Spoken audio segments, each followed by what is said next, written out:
What's up, everybody? This is the HockeyStickMan podcast. Your favorite Stickman boys are going for it, starting a podcast. We're going to give you insight on the equipment industry as we're obviously in that and know everybody, bring on some equipment managers and whatnot. Just kind of show our personalities a little bit, get to know us, get to know the business. We'll have some good guests on here. Also want to shout out Team LTD. They're a sponsor of this. We get to use their podcast studio here going on. It's a pretty sweet setup here. We got their merch as well, HockeyStickMan times Team LTD. I knew you'd be wearing the sweater, so I had to rock the vest today. It's a good setup here. Yeah, it's really nice stuff. So first off, I'm Nolan. I run the social media stuff here. Started at HockeyStickMan as an intern, so that was about 2 years ago.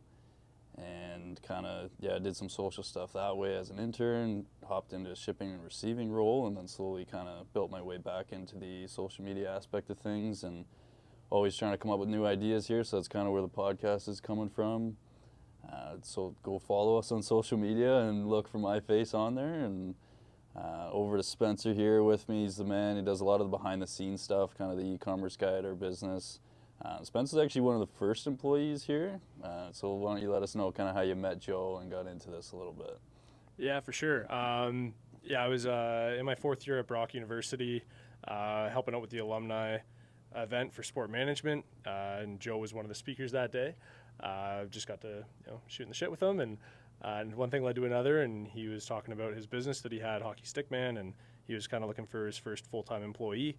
At the time, there was an equipment manager, Lester II, who is, between OHL, AHL, had a pretty good career as an equipment manager, and he was kind of there at the time. So I transitioned in while he was moving on to Saginaw at the time. Just kind of got thrown into the flames. Was running our old store there up at the Spectrum Way, and my first month, I think, was the Vegas Golden Knights run, and all the Walsh family was down there for Dustin Walsh, who's with the Vegas Knights, and that was their inaugural season where they made that cup run. So, I was kind of running solo for a little while there in my first month. Joe was running around North America buying sticks left, right, and center, and it was a pretty unique start to a career here. And then that kind of method just carried on. We hired Jackson, who's our head of sales and marketing, and things just kept evolving from there. And now, I'm kind of more in an e-commerce and operations role, kind of looking at the next levels of business development for us. But it's been an awesome ride and a great company to work within. Yeah, right on. Definitely a great company, because Spencer actually left at one point, found another job for a little while. He did some traveling to BC and then ended up coming back here to join us again. You just can't get away from the HockeyStickMan, can you? No one ever can once they get you. The teeth are sunk in, and I did a little external digital marketing stint, and just brought that wealth of knowledge back with me here to help us out. But you can never leave the Stickman. No. The HockeyStickMan started a business buying pro stock gear. We're gonna have Joey on this podcast to kind of dive into that a little bit. It was Joey buying sticks from his brother playing at Dartmouth. Started with the broken twigs. It was always the pro stock stuff, and have recently got into some more closeout stuff, some blackout items, but basically the gist of the business has always been just save you money, right? Yep. With the refurbished hockey sticks, fix them up, sell this top-end stick that goes for probably at the time when he started closer to $200, but now they're $400, and we can sell them for $100 to $150 range or whatever for those refurbs, and then also the blackout sticks we sell for $150. So kind of how that business came about. It's always been a family business. Definitely keep that vibe of it. Close-knit group of people. Like, we like to think we're pretty good, have some fun all the time, and beers on Friday at work and whatnot. Definitely lots of relationships with equipment managers and stuff like that. I don't know if you have anything to add to that. Yeah, I think it's just a relaxed vibe. We all work hard and play harder. So I think that's kind of the HockeyStickMan way. Growing business, and everyone's got that passion behind it, which is great. Still that small family run kind of style.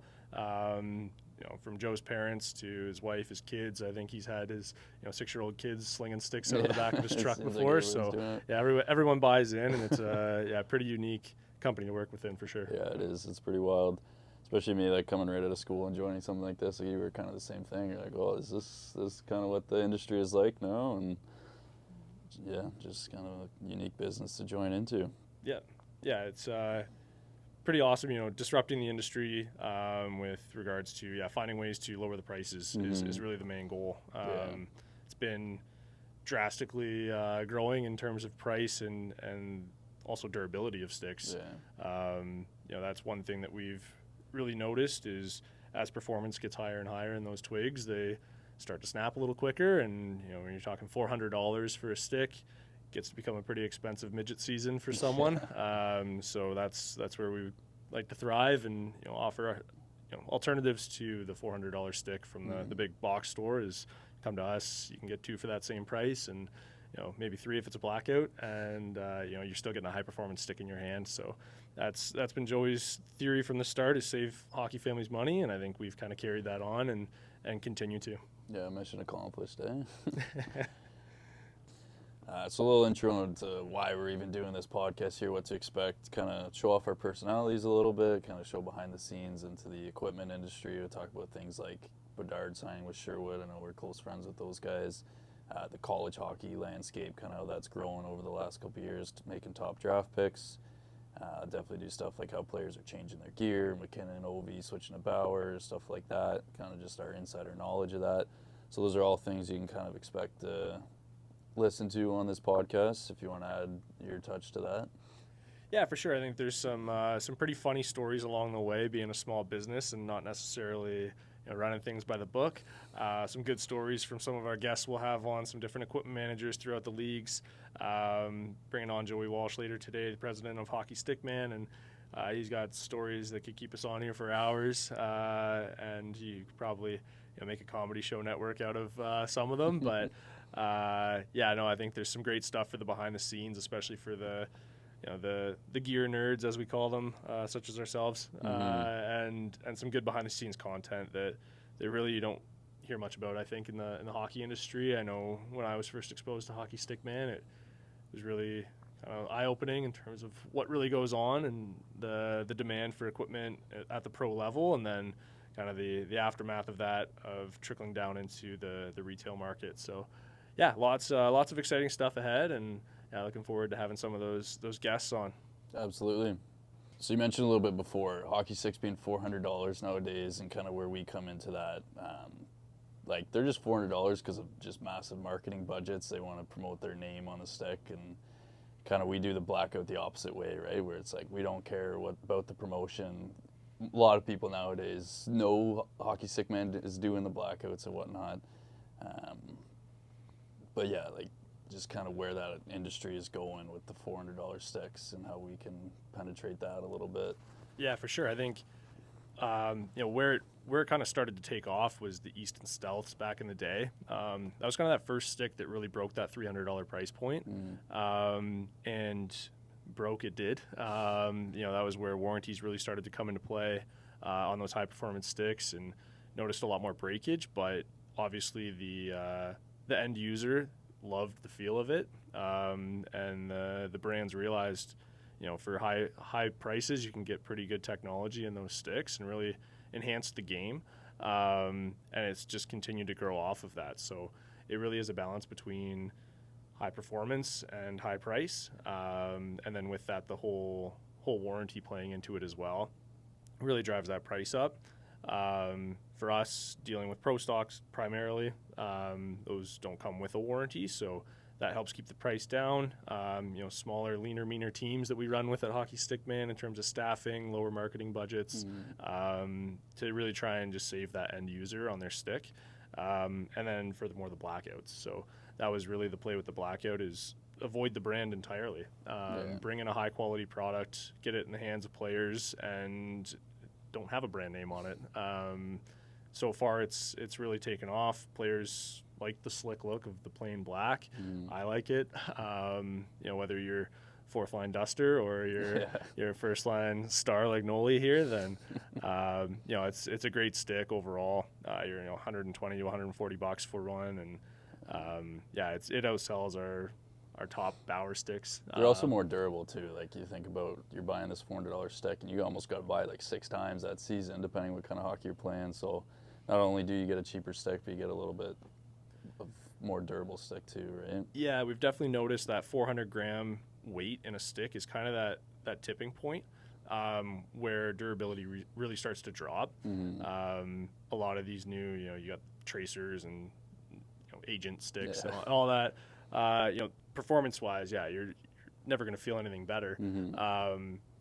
But 30 days is a long time to last for one of those twigs. So, again, it's really that trade-off, You wonder if people, like, don't realize that as much. Every kid's like, well, I want the agent. And like, you got to realize, like, yes, but, like, it's not going to last you that long. And you see NHL players using it, but it's because they can get a new stick every game, every practice, every period, even if you want to, right? Yeah, for sure. And on that note, you were bringing up McKinnon earlier, and he's, a new stick every period, new stick every practice. It's pretty wild, the kind of freedom some of those top players have in terms of what they're using.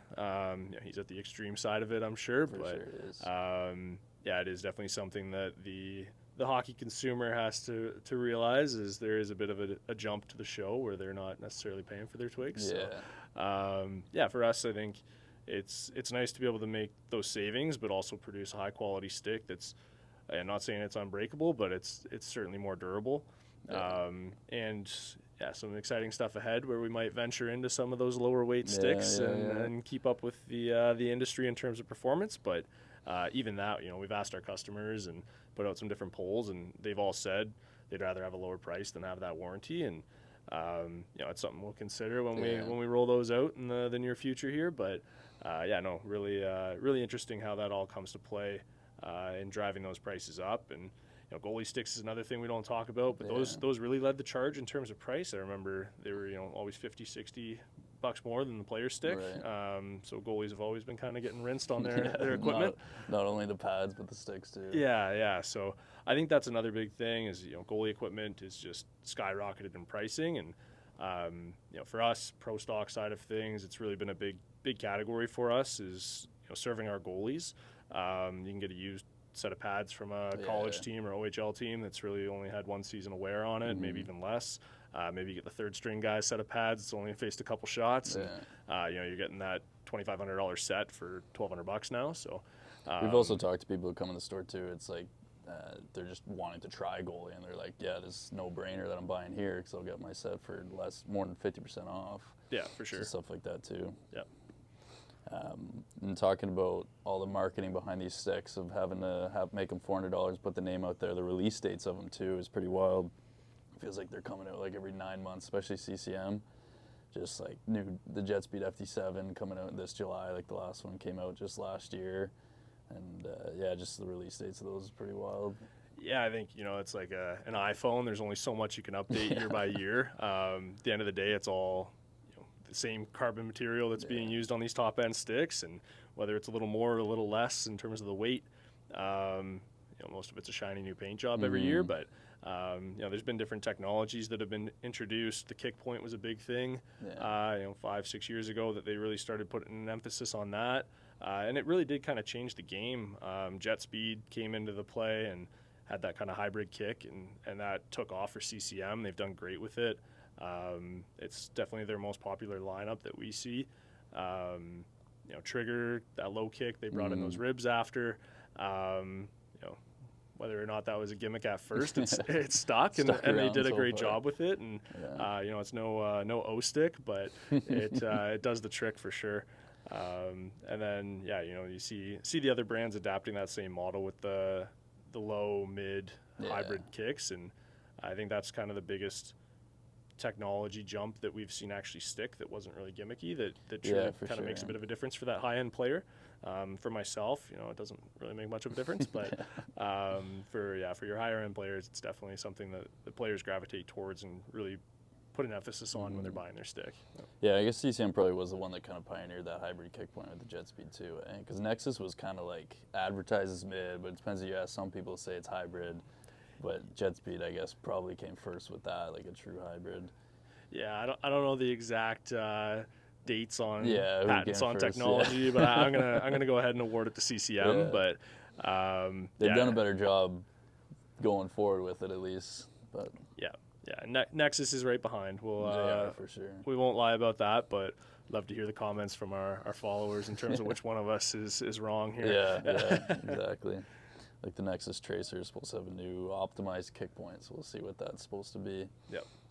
Yeah, on that note of new technology being kind of gimmicky, it's like just a new paint job each year. You see it in NHL players, like we get NHL pickups coming in all the time. It's sticks that are 4 or 5 years old even sometimes because they're just whatever works, right? And that's kind of what the Pro Blackout is too, like same stick every year.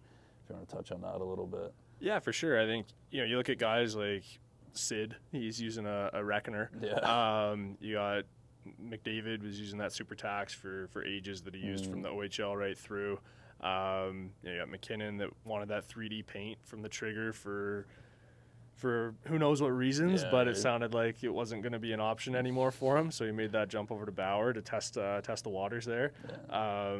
But I think, at the end of the day, if the best players in the world that I just dropped there are keeping their stick from the older models, that really there must not be that much of a difference. Right. Some of those guys are a little superstitious, stick handling the McDonald's logo, but yeah, I think overall weight has dropped, performance has increased for sure in terms of feel, but how drastically, how much of a difference is it making? Yeah. That's to be determined by the player, I guess. But yeah, it definitely comes down to preference. Like you still see some NHL guys using the newest stuff year after year, but it always seems like the top guys, like those names you mentioned, they're the ones using the same thing year after year and just not putting up with the gimmicks of new technology and whatnot. Even if it is a new paint job, you're like, that's probably not that stick. Yeah, and I guess if I scored 100 points in my rookie season, I'd probably stick with it. You can't blame them for that one. But yeah, I think it goes back to, again, the blackout theory of, hey, this is just the bare bones of the stick. The paint job doesn't really play much of a difference, and saving 20 grams of weight, that's just a personal feel. But some of those guys, they're using, especially the bigger defensemen we see, they're using old model sticks like Nexus 1000s and stuff that they really have that durability side to it. They'll get a new paint job put on it that's got the the new Nexus job, or whatever the latest and greatest paint job is, custom to their team and all that. But the actual code on the stick is a Nexus 1000, and that helps them make sure that when they're chopping that forward down in the corner, that their stick's the one coming out alive, so they're not down 5 on 4 in their defensive zone. So you see that quite a bit, or old Easton codes even through Bauer. The CX was a common one that we would see painted over with Bauer. Corey Perry, I think, was one of them. Getzlaff, those guys on the Ducks, the OG Ducks, they seem to really love those Easton sticks with the paint job over for Bauer. So pretty unique that some of the greatest of the NHL players still stick to their old school roots. Yeah, for sure. And I think it was it Petrangelo we got a G3 from Vegas? Yeah. Because he's one of those guys that will use top-end sticks, but then he also had the G3, so it's kind of funny that way. You get a little bit of a mix with some of the younger guys, too. Yeah. He'll swap from an ADV over to a G3 within the month, and keeps his 4,500 bucket fresh and clean. So he's a beer league hero at the NHL level, I guess. Yeah, exactly right. That's the beauty of it. I don't think he stuck much with the G3. We didn't get any more, but yeah, he's always been an agent and ADV guy. Yeah. At this point, we'd like to take a brief minute to shout out our friends over at Great Lakes Brewery. Nolan mentioned earlier in our podcast, we do like to have a little beer o'clock on Fridays as a company, and they make sure that goes smooth, and they treat us with a bunch of different craft brews. So shout out to those guys, and make sure you test some of those this summer and get them up on the dock. Great Lakes Brewing, yeah. Right now, for the best part of this podcast, we have the Hockey Stick Man himself taking the time out of his day to join us. Happy you could hop on with us here and answer a few questions, kind of dive into how the business started, hopefully some funny stories along the way, and kind of how you became the Hockey Stick Man. But before we dive into that, why don't you give us a little bit of your background? I know you kind of were on the board of BC Hockey at one point, living out there. You worked on, I think it was 2010 Olympics. If you want to dive in kind of what you did before Hockey Stick Man. Yeah, 100%. So glad to be here. Thanks. I'm dressed like a president here, coming from a celebration of life. Congrats on getting the podcast up and going, guys. This is exciting and cool partnership here with Team LTD. So I'm happy to be here. Very interesting. I was fortunate to be able to get into a career in amateur hockey development right out of school, and it was that was my passion at the time. I was very into coaching, and I was into high performance athletics, and hockey being my number one passion. So I was fortunate to get on with BC Hockey and work on their high performance program, work with their Canucks Center for Program Excellence, and getting all of those kids some amazing opportunities with the Vancouver Canucks. So that was my first love. I did coach a midget AA team out in Victoria on the island. I got my high performance coaching certificate, and found out first and foremost that there was people better at it than me, and that I was never going to be able to put as much work and effort into it as some of these guys. They dissected the game at a level that is beyond me. It's like my brother, Dustin. I do not go there. My ability in the game is more focused on getting people discounts hockey sticks, and I think I'm exactly where I need to be today. So I was loving the Olympic movement there. We had them out in British Columbia, and time of my life, being able to sit behind the glass. I was game day operations coordinator, so it was my role to get them out onto the ice on time and call the ice cleans over to the bench for the international timeouts. Funny story about that one.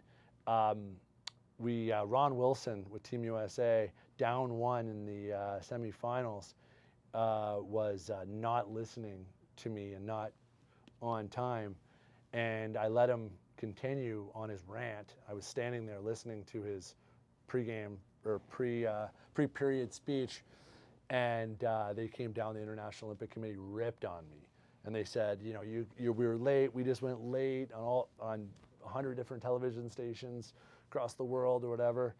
So then the next time, it's now the overtime, and I had to be like, Ron, yelling in at Team USA as they're going out for overtime, being like, you gotta go. So anyways, that was the majority of the work I did. The rest of the time was just having fun.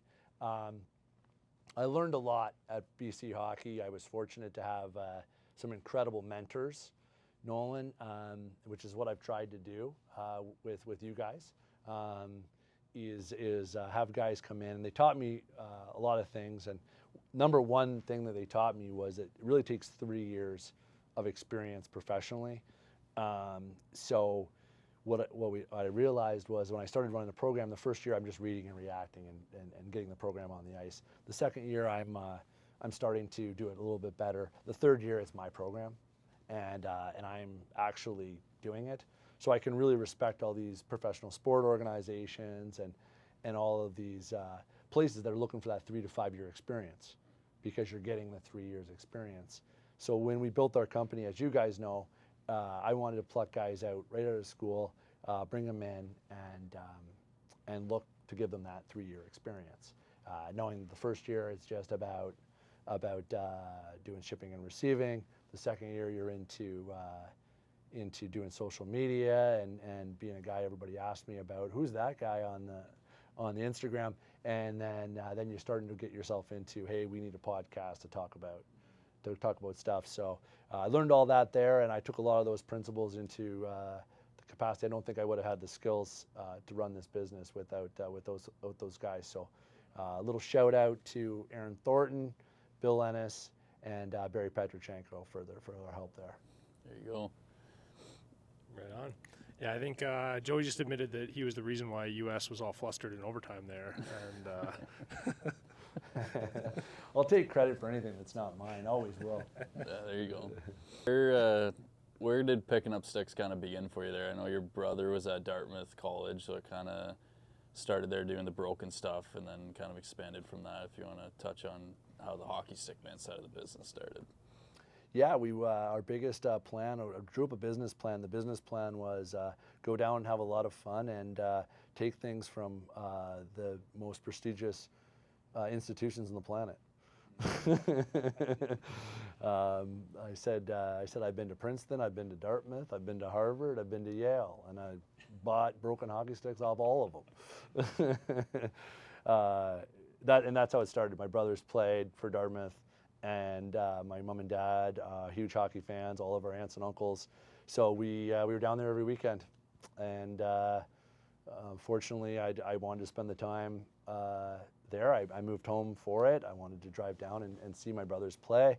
I'd grown up with teaching them everything they know, so I wanted to see the fruits of their labors. And my cousin Darcy, who was really close with the family, was at Colgate. So we were in the U.S. every weekend.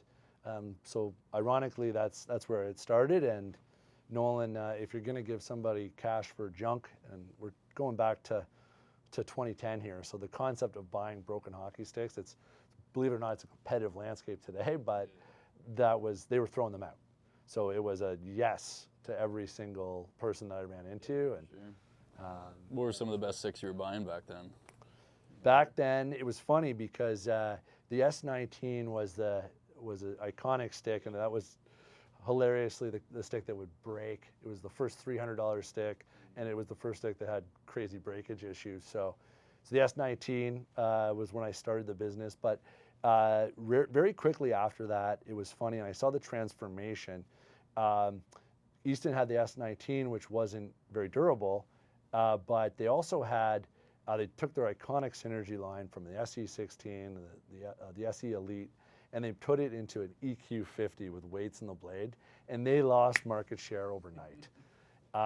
And Bauer at the same time came out with the X60, the Vapor X60, and they came out with the original Total One. The Supreme was always there, but the Total One concept, which lived on for a lot of years. The Total One basically built my business. Like, it was the most incredible stick, durable, great performance, and we were buying those sticks out of there, fixing them, and they were the best hockey sticks that anybody ever played with. Now you can't get Supreme, so shout out the Total One. That Total One, yeah.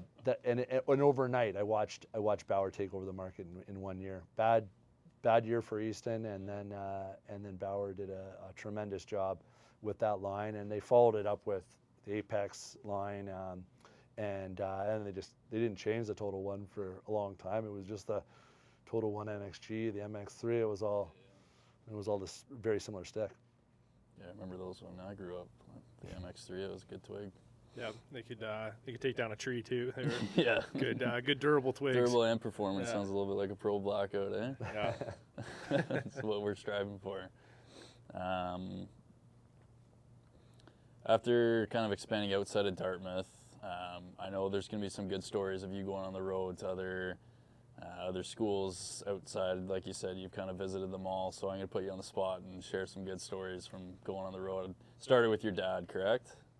Yeah, it was me and my dad a lot of the time, and some of the things that we always laugh about, which I think Spencer's heard before, is we stayed in hotel parking lots, real nice hotel parking lots with continental breakfast. Just the parking lot. Just the parking lot. So my aunt had, to back it up a little bit, my aunt had purchased. Actually, I'll back up even further. My aunt came on a trip with us, and we were trying to play cards in a minivan for like 8 hours on a cooler, and it was all crammed. And so she got the bright idea to buy a Mercedes Road Track. So the Mercedes Road Track is like $125,000 top of the line vehicle with an automated bed in the back that folds down, and it's got a bathroom and a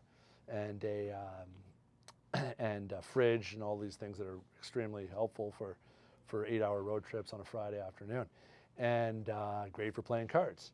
So there was the Mercedes Road Track that we would take, and obviously there was some built-in jokes with driving a $120,000 vehicle into a Ivy League school and loading it full of broken hockey sticks to the point where we're spilling over, and then not even springing for a hotel, but actually rolling it out and sleeping. I think sometimes toe to head or head to toe or whatever. Other times just cuddled right up with pops. Right up with the pops. You and Pork were staying warm. Yeah. I usually refrain from too many of the exact schools, but I will say there was a specific bar in one of the Ivy Leagues that had Stanley Cup ties, and all the teams would come down to it. And we had one night where we parked and we went to this bar and we were watching an NHL game. It was a piece of shit bar, and my dad's first cousin had a kid who played for Cornell. Sorry, I spilled the beans. And he was the captain, and he came in, and there was a big team party there. And I think we ended up tilting a few with Captain Kennedy there. And it was about 2 a.m. Dad and I walked out of that place after having just fraternized with the enemy a little bit. And the Cornell is built on a hill. Well, we were parked on a hill, and that toe to foot was.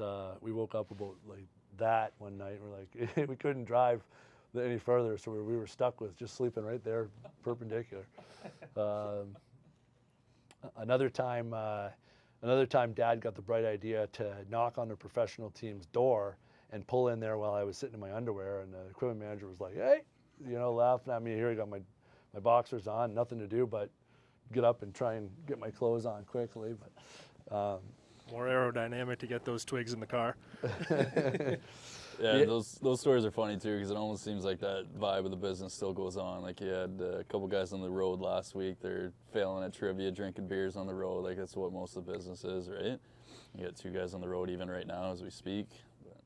Yeah, it's. I mean, that's great to give the guys an opportunity. I mean, I loved. To get serious for a minute, I love those facilities. It was an incredible time, great time spent with Dad, and incredible relationships with all these equipment guys that are good friends of mine today. Unfortunately, I don't get to see them as much as I used to, but it is important to let the guys get on the road and see it for themselves. I mean, nothing better than being able to see the inside operation of a world-class Division I hockey team. Maybe more so than anything. Like I obviously love getting into an NHL room and stuff, but some of the traditions in college hockey and being able to see those barns are next to none. Yeah, college hockey's nuts. I know I've been to Notre Dame for a pickup there, and that arena is just insane. You wouldn't know it not to be an NHL dressing room if it weren't for the logos, right?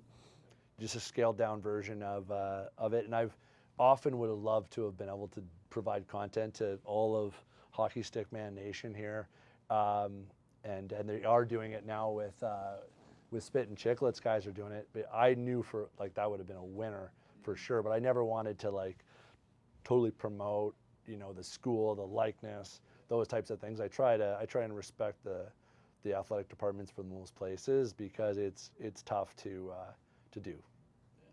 Yeah, I know you've been on the road lots too, Spence, back in the early days, chugging some vans and trailers around. If you have any stories you want to share. Yeah, well, I think my first trip ever was Joe was in Vegas at the time. He was going to fly into Cincinnati and meet me there. And so my first trip ever, I left from Toronto, minivan and a trailer, and I had no idea what I was doing. Stopped at probably 3 or 4 different teams on the way down to Cincy. And just kind of guessed my way through those transactions with those teams. Loaded up the minivan to the brim and met Joe down there at the airport and picked him up.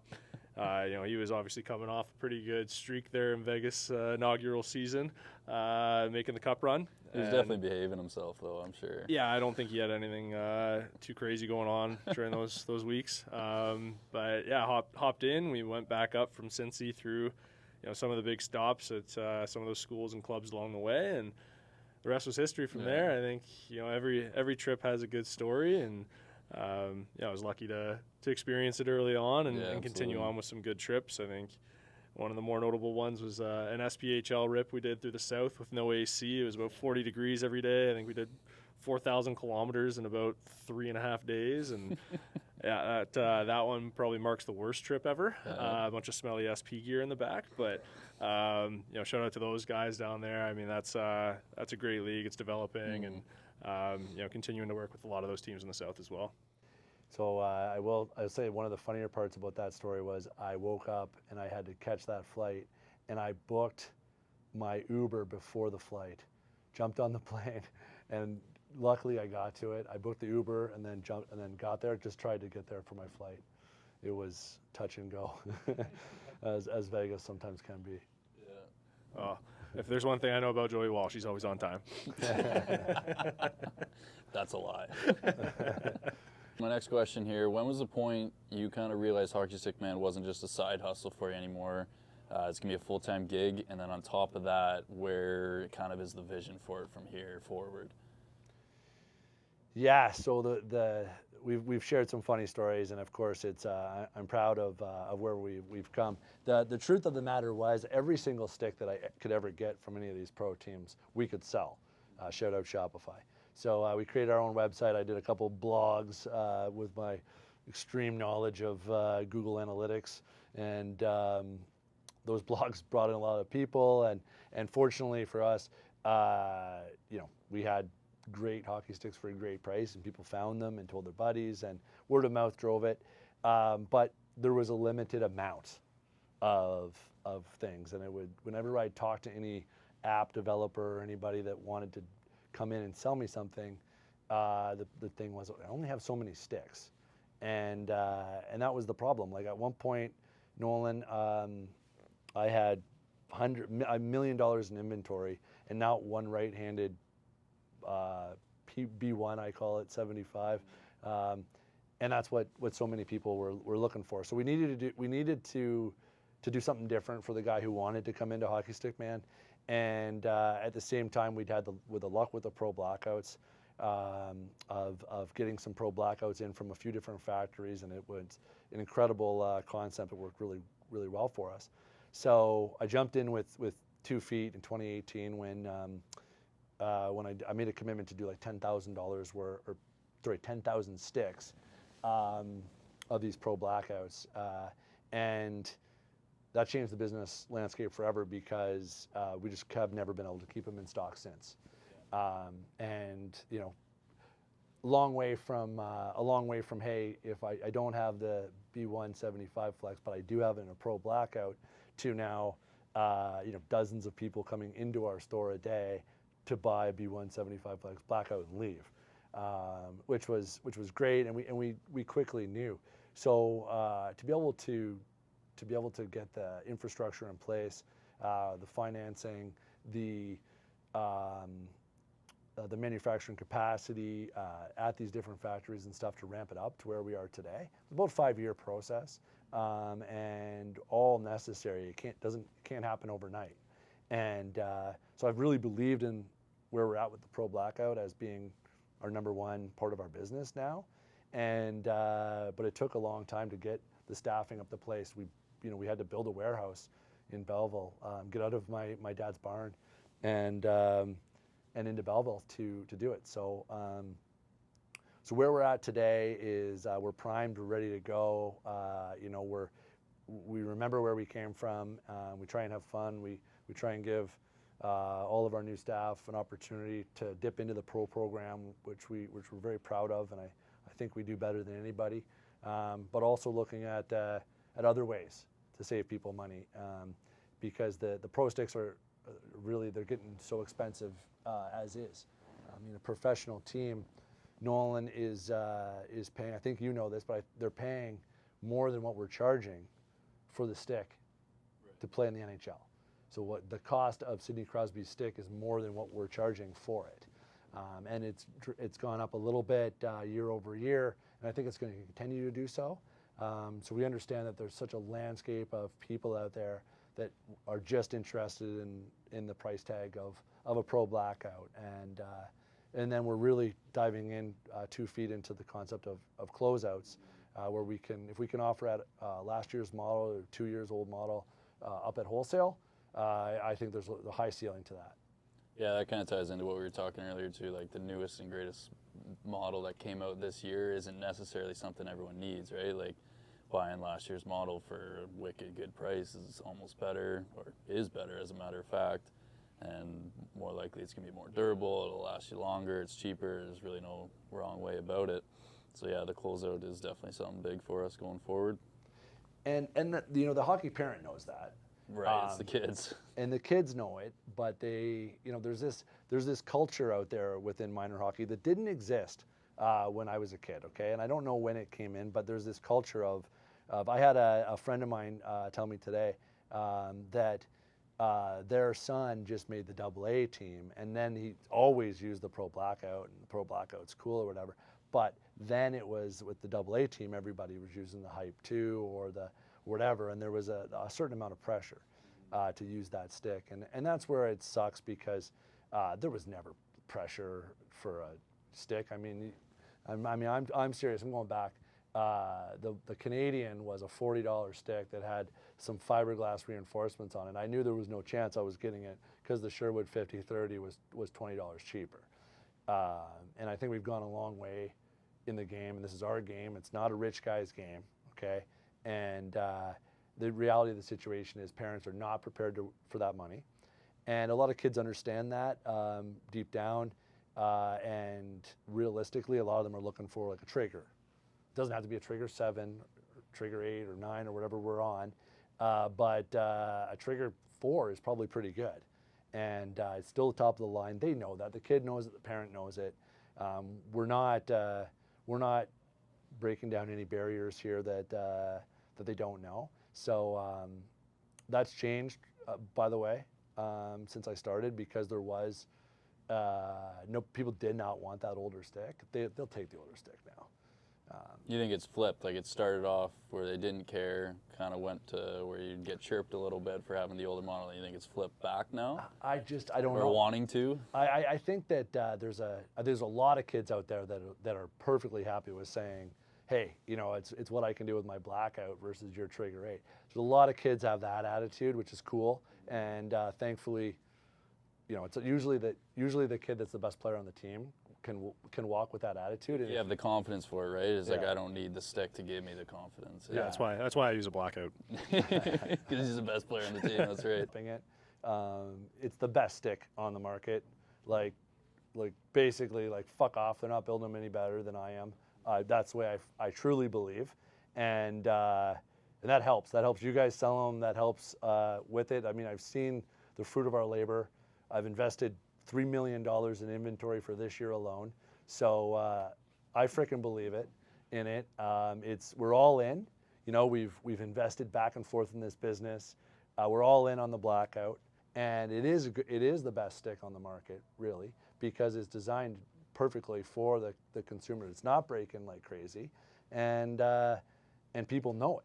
You know, it's not for everybody. Of course, there's some people that aren't going to like it. That's great, but the vast majority of people like it. The NHL alumni are coming in and buying it like crazy right now from us. So we've, you know, my ego is pumped. We've done it. We've got a little lucky that we've had the relationships with the factories to be able to produce them, to be honest with you. But it's a juggernaut, and you know, at least I always tell kids that it should at least be your practice stick. I don't need to sell you on this being the game stick. Like, if you want the trigger 8, go ahead. I'll sell you that too. That's new. We didn't usually do that, but now we're like, screw it, we'll sell it. Screw it, we'll sell you the trigger 8 if you want it. It's the #1 thing on your birthday list. Great, but you know, but Barry Bonds didn't hit home runs into San Francisco Bay with his game bat. You know, he had that one tucked away, and he had a different bat that he was showing off to the fans for. So when you're in practice, you should be using your Blackout or your whipped out stick or anything like that. Keeping your top of the line one, the one that you just paid $400 for, fresh and ready to go for the games. Yeah, it's good information. Everybody could learn from that, I think. Yeah, and I think a lot of parents will agree. Yeah, they will. Kids, don't let your parents listen to this podcast. It's going to be a tough battle at Christmas time. Yeah, I think in terms of that growth of the Blackout business, before that was the refurbished business. And I think that goes hand in hand with, again, your top end sticks, affordable pricing. Yeah, I think in terms of pre-Blackout, the refurbished sticks was a big driver of, like you mentioned, use it as your backup stick, use it out on the pond in the backyard. You're just taking, you know, 1 tee after 1 tee. Wear that down and keep the trigger rate for the game, and it's just another affordable way to get that top end stick, get the curve pattern you want, the flex, and then come game time, you're ready to go with the big thing. You know, you look back at Guys like Yager used to put wrenches around the bottom of his stick to put weight on it when he was practicing. And, obviously I had the Coho Revolution back in the day and did the same thing. And I think, you flip then to the X60 and it feels like it's a feather. So, there are different ways to still perform with a slightly cheaper stick and save that big price tag for showtime. So the one thing I wanted to add to that was sometimes I get typecasted into this pro stock or this refurbished thing. A lot of people say, "Oh, you're still doing the refurbished sticks." Well, yeah, but we're also doing X, Y, and Z. And one thing I do want people to know about our business is that we're actively looking for ways to save people money in different facets. And that's where, like right now, it's pro blackouts, it's pro program, and it's our closeouts. Those are the 3 ways that we can do it. We can bring in some used product, so on and so forth. But we're always out there trying to figure out new ways to keep our game affordable, because the success of our business and innovative ways of affordability around the equipment side will always be a successful business venture. It will go hand in hand. I know that for a fact now. So anything that we can do to save the men's league guy or the parent money will be met with all sorts of enthusiasm and success. And the best thing of all, word of mouth, because everybody's going to go talk about it. And there's no amount of marketing in the world. There's nothing that you can do. I could go on Spit and Chicklets, and it would never be as good as actually creating a good product that people will talk about in the dressing room. Yeah, I think that's definitely the MO for HockeyStickMan, is always just looking back to what's going to save that consumer and make hockey more affordable at the end of the day. The Stickman is the name, but we've got gear, we've got pretty much everything head to toe and beyond now with training products. You look at floorball, Pav doing all this crazy stuff with trick sticks back in the day, and it's really just evolved now into where we are and continuing to do so to provide our customers with the lowest prices. Absolutely. Well, Joey, the Hockey Stick Man himself, it was an honor to do a podcast with you, and thanks for joining us. There's lots of good information you put out there to both us and the listeners, so appreciate it. Hope you had a good time. Thank you, and good luck with the podcast. I feel like I have a vested interest in it. Number 1 viewer. Yeah, you definitely have a lot of vested interest in this, for sure. And again, shout out to the guys at Team LTD for letting us use their studio here. We're going to have a lot of merch dropping with these guys. We already got some. Check us out and check them out. All right, that's the first podcast wrapped up. Hopefully we did all right. If you listen this far, thank you very much. You might be one of few, but we're going to build this up and keep listening to the next ones. Shout out Team LTD for giving us the studio for this. We got a merch collab with them, so check that out on our website. Also check them out. They got some sick merch for the summer and all the time as well. So thanks for listening. Yeah.